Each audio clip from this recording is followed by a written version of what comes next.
Hello and welcome, passengers of the Off-Track crew. I'm here along with Off-Track Seb talking about Dark Souls 4, aka Sekiro 2, aka Dark Souls 2 Part 2, or Bloodborne 2, which is I would definitely want. Nah, this has nothing in common with Bloodborne at It all. it does. Besides the gameplay. It totally does. I'm excited to talk about Elden Ring. Are you excited to talk about From Software's new baby child? I'm interested in seeing where this goes. It's a lot. It looks like a lot of fun. Exactly. My jaw was gross because it was all over the floor because it was dropping. It really does look like they took the best parts of each of the games and then they said, and then we'll do some more. It's really taking all of those fun aspects, the stuff of Sekiro, the fun stylicity of the series in general, but it's mostly in Bloodborne has the most style, let's be honest. Like, it has the style points. So Elden Ring has some style too. What are some of the things that got you most excited in this gameplay trailer? For me, number one, first thing, I was not expecting to have like horseback combat. That I was not at all expecting that we would be able to do that. I thought like the horse would be for travel, and then you'd get off your horse and start fighting folks. But nah, you could fight folks from the back of your horse with your weapons, with magic. The magic. Well, we'll get into the magic later. I'm only gonna stick to my one thing. But God, it looks so much fun. I hope that you can do this when you invade other people's worlds, or like. Like invasion is gonna be crazy if you could just invade somebody's world and just go off fighting. You could be the headless horseman. You could be a headless horseman or hunt them down, or whatever the case may be. I think they're just gonna probably restrict the invasions or co-op to certain parts of the world. That way it's not too crazy. But I don't know yet. We'll see what happens. If it would be insane if you could explore this whole world on horseback. That would be fun. It'd be insane. Oh man, that's some of my funnest time in this series is playing Dark Souls 2 with you. If we're able to do that, I think Elden Ring, even with restricted multiplayer, will be able to top that experience. But that would just be the cherry on top, being able to run around with horses with a bro, which isn't sus at all. The magic system too, it really looks refined, especially if the spirits, which I think are a part of it. Magic always seems something you sort of hard commit to, or at least from my experiences. I know they nerfed it in Dark Souls 2, so it's the magic in the game looks phenomenal. Looks powerful too. Looks phenomenal, looks powerful. And the spirits alongside of that, being able to chain them into combos, use them to CC or like opponents or distract them. I really want to know how they're gonna balance it, and if it's kind of broken but it's awesome, that's fine too. What are your thoughts on the spirits? I saw that and I was like, damn, is this Kingdom Hearts? Oh yeah, let's go. We have summons in this game. But yeah, I thought it'd be an interesting way to break up, the whole like one hit dodge combo stuff that went on in a lot of certain fight scenarios in previous Dark Souls games. But I'm interested to see how is that gonna affect co-op gaming, because I mean, if you think about it, if you can do this and the person you invades you can do this, like these battles are gonna look insane. The amount of things we're gonna be able to do, and now there's stealth too. You can be stealthy about this. This is gonna be crazy. I noticed that there were backstabs and you can still break people's posture, which is interesting too.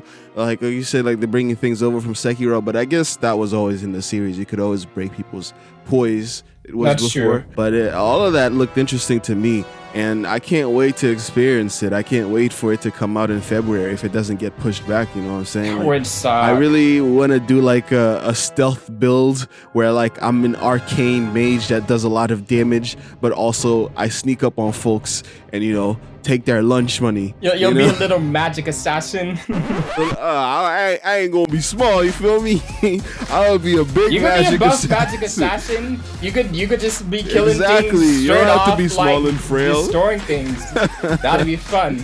That'd actually be a fun character to play in D&D.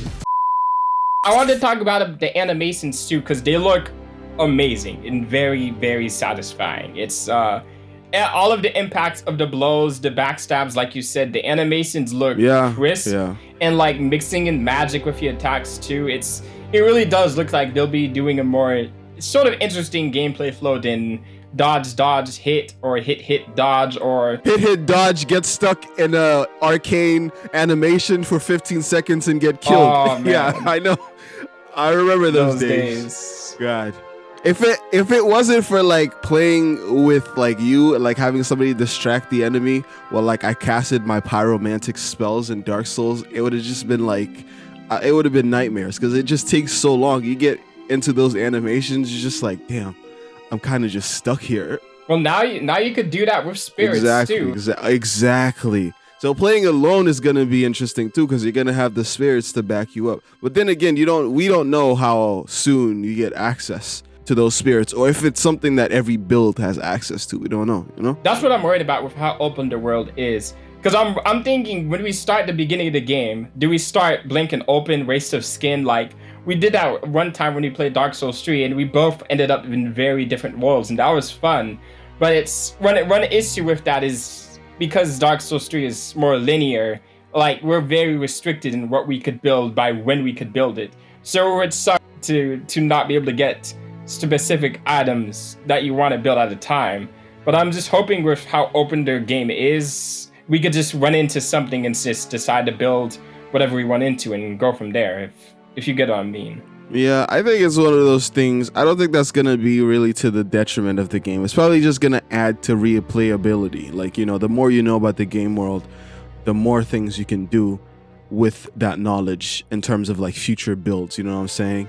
Like your first playthrough of Skyrim is going to probably look very differently than your 5th or 6th playthrough. You're going to know where stuff is to complete your builds, you know what I'm saying? So I don't think it's going to hinder the fun of the game. Yeah, you know what I'm saying? Because I want to play a new game plus of this world already. Yeah, I'm already thinking of like a bunch of different builds I want to do. I definitely want to do my own like magic archer build. Like shoot things from the back of my horse. That would be so fun. Actually have a map in the game. That's might be the thing I'm most excited for, because I'm kind of crazy when it comes to maps. Like I want to fill out everything, like being able to know where we are. It really seems like they put a lot on top of making it feel like an open world and not feel sort of limited. I really hope there's no roadblocks either.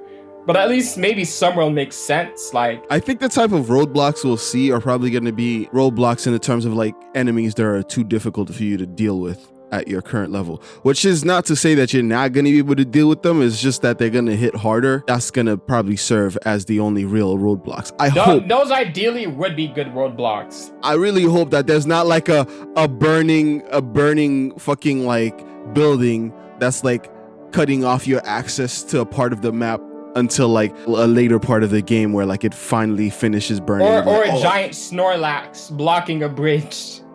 Yes, or a giant Snorlax sleeping blocking a bridge or some bullshit like that.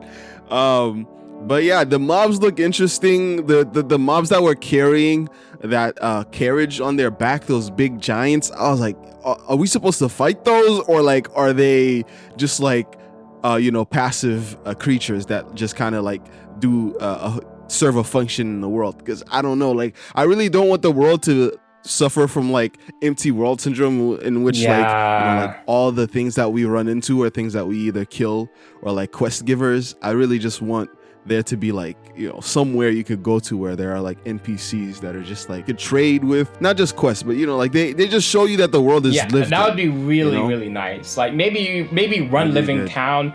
I wouldn't mind if they do the traditional, you have a hub area that eventually opens up to NPCs that gather there, but it would be nice to have just a settlement of like the last remains of what's left in this world. Like, how are these folks surviving in this world? Like, you know what I'm saying? Like it could be interesting. It's an interesting world. I want to see how people are living in it.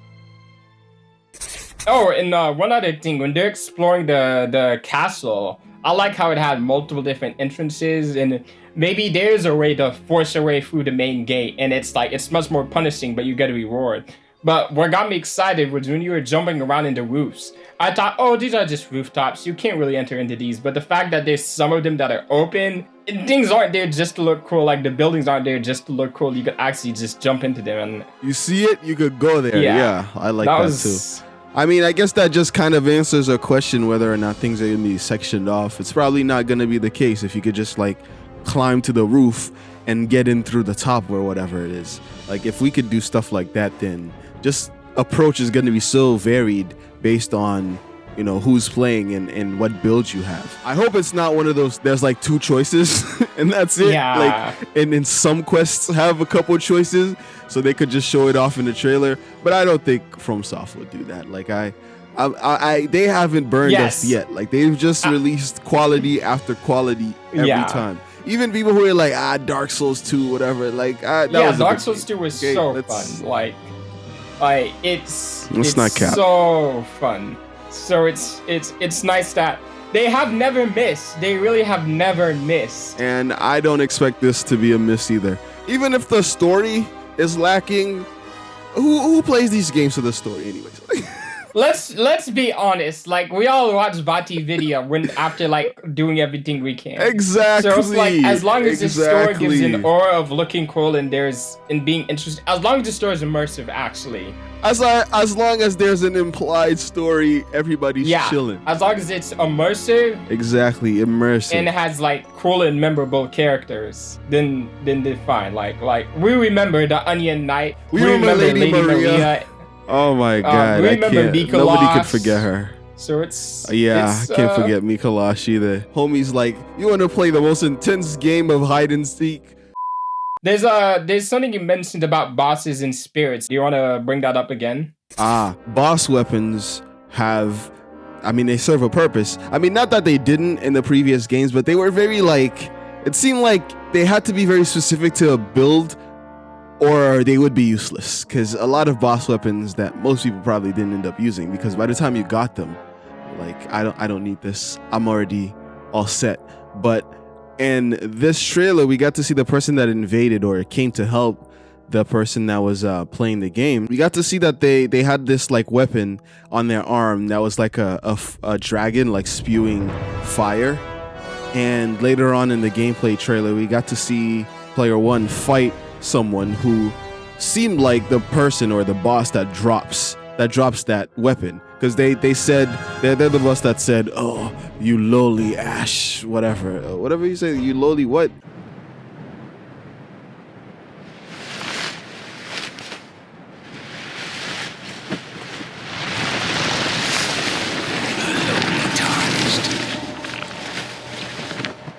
Playing as a lord.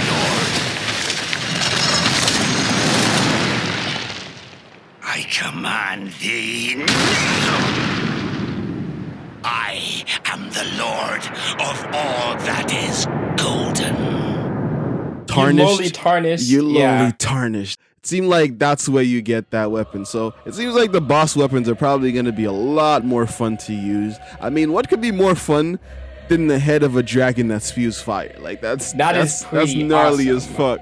And if this is what they're already showing us in the trailer, imagine what they have saved away. Imagine what they have hidden. Like, I cannot wait. Oh my gosh. I cannot wait. Like, I can't wait until like we find some of those cool hidden areas. Like when I was playing Dark Souls, well, that was a lot of likes. I'm looking forward to finding a lot of hidden areas. When I was going into Bloodborne and we found the Hunter's Dream in the real world, or the Darkened Firelink Shrine in Dark Souls 3, I'm really hoping they have a lot of creepy or interesting areas that you go just from exploring, because those are super cool. And another Bloodborne thing, right? This is Bloodborne 2 along with Dark Souls 4 along with Sekiro 2. You remember the Chalice dungeons? There's that too, and I'm interested in what they're gonna look like. Oh my gosh, Chalice dungeons. You're right. And it seems that they're kind of like designed, which is cool, because the challenge dungeons being randomly generated are... I guess they could be like the chalice dungeons, but actually thought out and not randomly generated. Yeah, that looks like fun. I wonder what kind of rewards you get, exploring them. Like, do you just get golden armor, or like, do they each have like a story? I ain't never seen a horse with horns before, so it's interesting to see where those spirit horses come from and why they can double jump.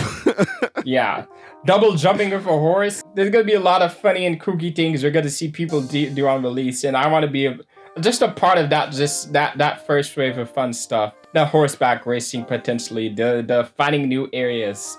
This is just re-experiencing a new From Software game again for the first time, because it's been a long time.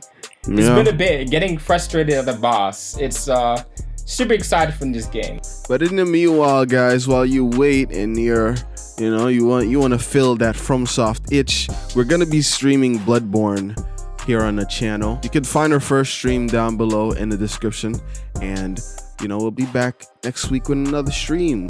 We had this competition where we had to beat Father Gascon and see who could beat him first. I ain't gonna spoil who did what, you know, how it went. All I'm gonna say is that somebody was hold, you know, whatever, you know, you could go find out. But as always, thank you for watching. It was a close race, but like, close. Yeah. Thank you for watching. Let us know anything you noticed in the trailer or something you're excited for Elden Ring.